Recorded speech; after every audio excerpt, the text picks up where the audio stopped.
Borda update is sa post ni Pinot Joan. May nagpa-feature pa nga kay Barbie habang iniinom niya yung favorite niyang coffee latte.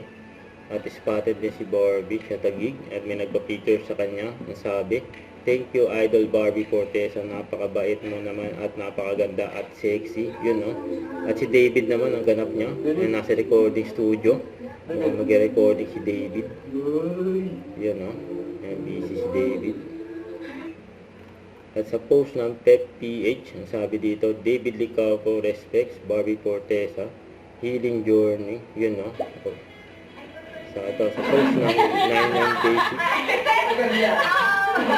Ang boss ni Barbie. Pag talagang sinisipag ako, mas nakakaganda kasi ng buong araw kapag you start the day right. So, what better way to start it than to exercise?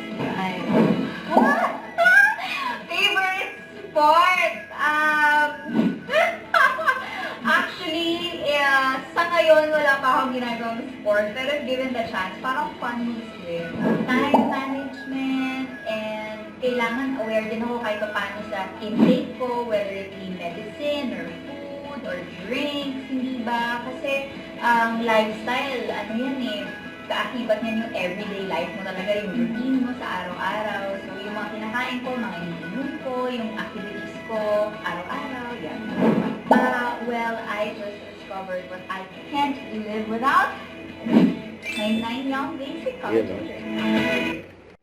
Don't forget to subscribe and click the notification bell for more update. This is with your reaction vlog. Stay tuned for more videos. See ya.